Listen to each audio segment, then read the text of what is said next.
The Antarctic ice sheet has existed for many thousands of years. So too the Greenland Ice Sheet. And also the sea ice in the Arctic Ocean off Greenland. But these ice sheets are not permanent features of the planet Earth. If we take a look at the history of the Earth going back 2.4 billion years, ice sheets and ice ages have existed for only about 27.5% of the total time. Focusing on the last 260 million years, ice sheets have existed for only 1% of that time, and that is for the most recent 2.6 million years, the period known as the Quaternary Ice Age. Prior to this ice age, for nearly 260 million years, there were no extended ice sheets on the planet.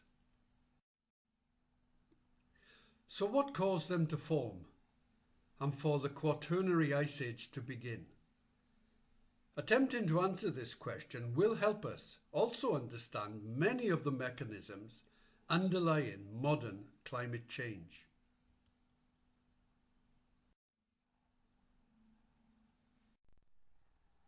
The theory of the Milankovitch cycles had not been widely accepted until studies carried out in the 1970s. This study by Hayes, Imbrie and Shackleton is widely cited by climate scientists. The paper concluded that the Milankovitch cycles are the fundamental cause of the succession of Quaternary ice ages, but not the only cause. This overall conclusion was largely adopted by the IPCC. Later studies agreed that the Milankovitch cycles were a fundamental and necessary condition, but they were not a sufficient condition, and that some set of positive feedback factors must be also involved. So the condensed answer to our question is that the Milankovitch cycles, plus other factors, caused the start of the ice ages. But what are the other factors, and how do they interact with each other? The set of factors influencing the climate is large, but this list would constitute a major subset. We should also bear in mind this statement from a recent study. It points out that to understand the climate of any particular time, we must take into account the historical events leading up to that time. We will adopt this approach and follow how the Milankovitch cycles combine with the other factors over millions of years to bring about the Quaternary Ice Age. We start 210 million years ago. At this time, the Earth's continents formed one large supercontinent, Pangaea. However, from around 175 million years ago, the supercontinent began a long process of separation as a result of the movement of the Earth's tectonic plates. According to the tectonic plate theory, the Earth is made up of a collection of large plates that are constantly moving, albeit slowly, at a few centimeters per year. The movement of the plates resulted in the separation of the continents. But this movement also produced other impacts, such as earthquakes and volcanoes.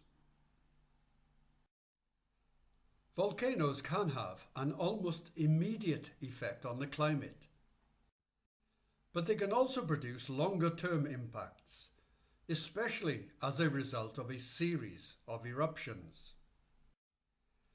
Such a series took place in what is now the Deccan Volcanic Province in India. The Deccan Traps erupted in a series of 3 phases, centering around 65 million years ago. It was one of the largest volcanic eruptions in the history of the Earth. Hand in hand with the separation of the continents, the oceans were also fundamentally changed. When taken alone, this would have had an enormous effect on the climate.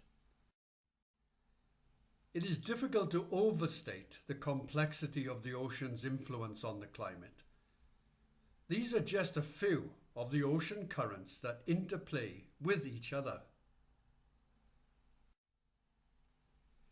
To pick out the global ocean conveyor belt as an example, it transports cold bottom water from the North Atlantic to the south of the equator, all the way down to Antarctica.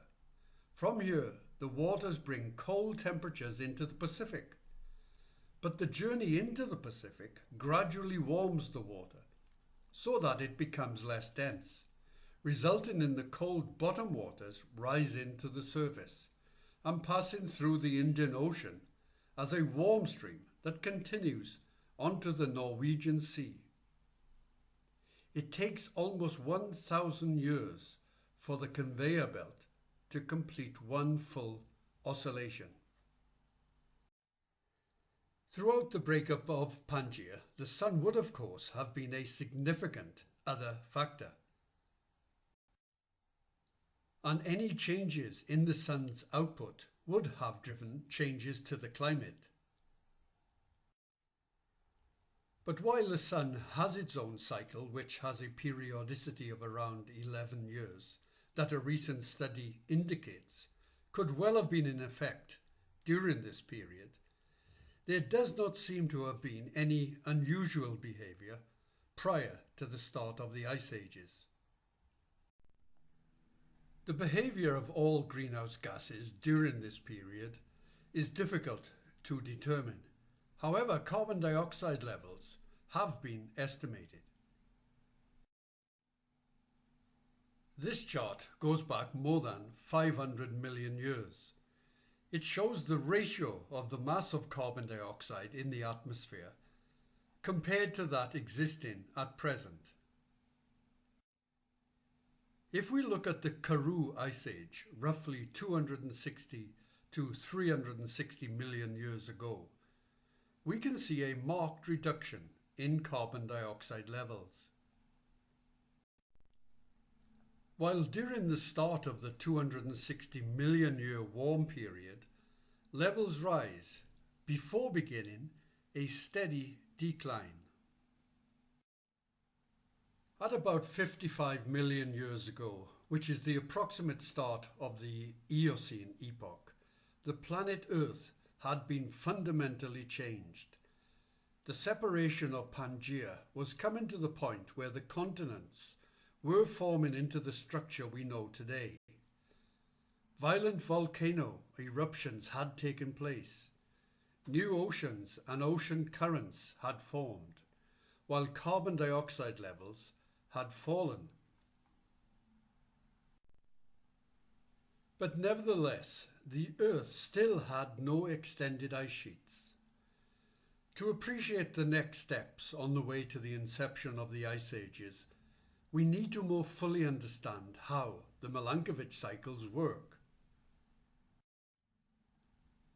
As explained by the IPCC, the theory proposes that when there are periods of low insolation at 65 degrees north, then this triggers winter snowfall to persist and accumulate to form northern hemisphere ice sheets.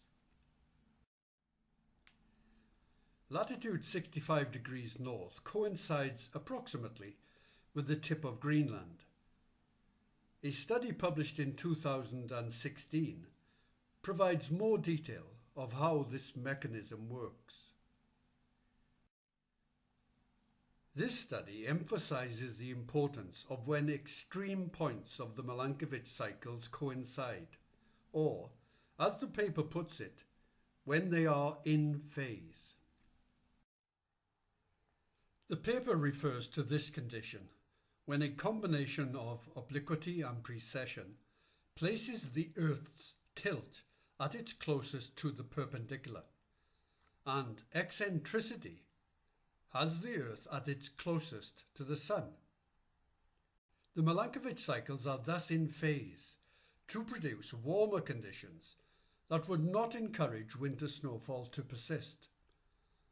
However, as the Milankovitch cycles go through their phases and the Earth's tilt moves further from the perpendicular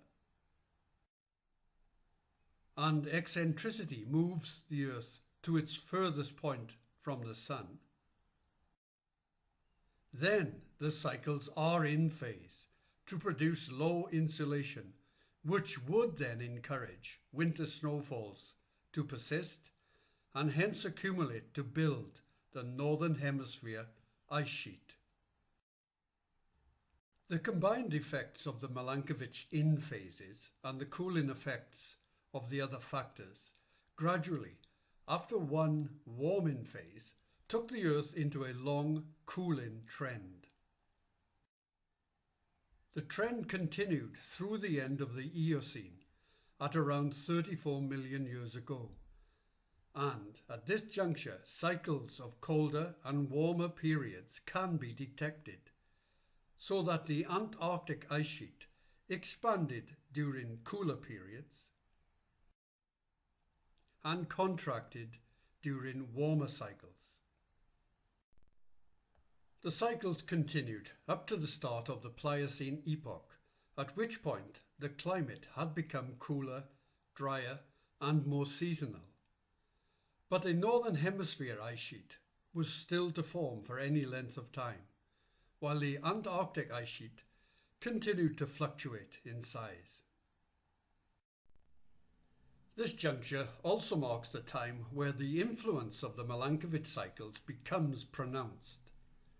This chart shows cycles of warmer and colder periods occurring with a periodicity of around 41,000 years, which corresponds to the Milankovitch obliquity cycle. The obliquity cycles continued to drive down the global average temperature over the next 2 million years until we reach the mid-pliocene. Then the Greenland Ice Sheet started to evolve, although the Antarctic Ice Sheet still continued to fluctuate. Atmospheric carbon dioxide concentrations had reduced to between 360 and 400 parts per million. However, global mean temperatures were still around 2 to 3 degrees centigrade higher than pre-industrial levels, and the sea level was between 15 and 25 meters above modern levels. Over the next 700,000 years, the cycles continued, but still no long-lasting ice sheets developed. However, around 2.6 million years ago, the feedback between the other factors and the Milankovitch cycles amplified the effects of each other, so that a breakpoint was reached. From this point forwards, the Greenland and Antarctic ice sheets expanded, and a spiral of feedback and accelerating events is set in motion. The increased volume of ice not only disrupts the ocean's conveyor belt, but also captures carbon dioxide and other greenhouse gases, which decreases their concentration in the atmosphere, which in turn caused further cooling and more ice to form. And so the cooling cycle accelerates and accentuates one more climate change factor. This is the albedo effect, which is where the Earth normally reflects some of the sun's irradiance back into space. But snow and ice reflect more than do land and sea. So an increased surface area of snow and ice in the Greenland and Antarctic ice sheets resulted in a greater reflection of solar energy, and thus a reduction in the total solar irradiance absorbed by the Earth, which added a further cooling effect to those of the other factors. And as a result, the Earth's climate spiraled down and finally entered the Quaternary Ice Age. The effect on the world was profound, for it was at this point, for the first time in 260 million years, did distinct climate periods occur that alternated between times of cold glaciation and warmer periods with little or no northern hemisphere ice sheet. We currently live in such a warm period, the Holocene interglacial. And the fundamental cause of this? The IPCC confirms the findings of earlier studies under the heading of orbital forcing, and identifies the Milankovitch cycles of eccentricity, precession, and obliquity as being the pacemaker of the transitions between glacials and interglacials. So thanks to the Milankovitch cycles, and of course all the other factors, we now live in a time of glaciers, with an ice sheet on Greenland and an ice sheet on the Antarctic.